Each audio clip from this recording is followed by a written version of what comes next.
नमस्कार दोस्तों, मैं रुचि साड़ी कलेक्शन से। ये हमारे देवेंद्र विश्वकर्मा जी हमारे भैया हैं, बड़े भैया हैं।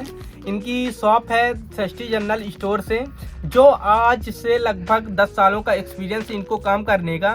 भैया ये 2025 में इतनी मंदी कभी आई है क्या? कभी नहीं आई, कभी नहीं आई है ना, इतनी मंदी कभी नहीं, जितनी इस बार मंदी है ना।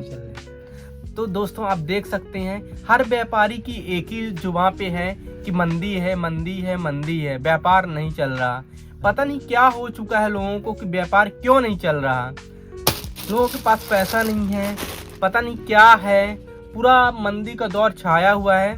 पिछले 10 सालों से भैया हमारे देख रहे हैं कि इतनी मंदी तो कभी नहीं आई कि एक फाल भी ना बिके। सोचिए, इस तरह मार्केट का हाल है। कस्टमर ही नहीं दिखाई देते, न तो ठंडी वाले दिखाई देते, ठंडी वाले दिखाई भी देते हैं तो जाके नेपाली वाले के यहाँ से ला लेते हैं।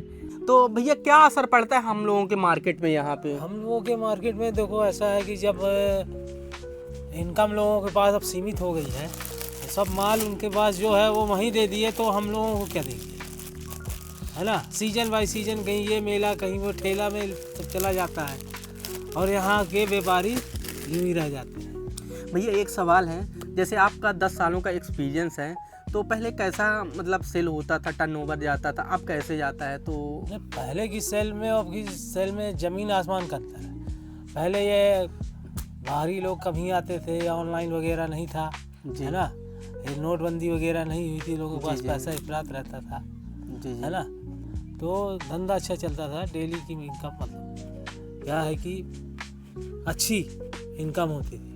लेकिन धीरे धीरे धीरे अब समय ऐसा आ गया है कि अब बिल्कुल व्यापारी तो बिल्कुल जीरो हो गया है। तो ऑनलाइन का सबसे ज़्यादा इफेक्ट पड़ रहा मार्केट सबसे ज़्यादा ऑनलाइन का इफेक्ट है ना। कोई भी चीज़ सब ऑनलाइन आ जा रही है, तो यहाँ बाजार में जो खोल के बैठे हैं जी, उनका माल ही नहीं बिक रहा है।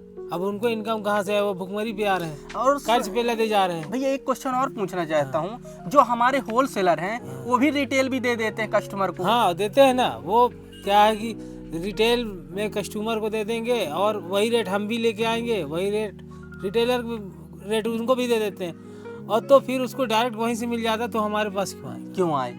सबसे बड़ा मुद्दा ये भी है, सबसे ज़्यादा यही पूछा जाता है। जो भी हमारे होलसेलर भाई हैं, मैं उनसे कहना चाहूँगा कि व्यापारियों को होलसेल पे रेट पे दें, रिटेलरों को बिल्कुल बंद कर दें, तब तो वो कस्टमर हमारे पास आएगा और हम उनसे 2 पैसे कमाएंगे और आपसे हमेशा के लिए जुड़े रहें। कहे भैया? नहीं ऐसे होता रहेगा तो पता ये काम कैसे चलेगा? काम नहीं चल पाएगा ना। कस्टमर को डायरेक्ट मिल जाएगा तो क्यों हमारे पास आएगा? आप देख सकते हैं कि मतलब क्या सारी चीज़ें होती हैं। लोग रिटेल पे भी दे देते हैं होलसेल के भाव में, और जो दुकानदार जाता है होलसेलर के पास उसको भी वही रेट दे दिया जाता है। वो वहाँ से लाता है, मेहनत करके लाता है, पूंजी फंसाता है, पैसा फंसाता है, इनकम कैसे कमाए? कस्टमर तो वहीं से ले रहा है ना सस्ते दाम पे।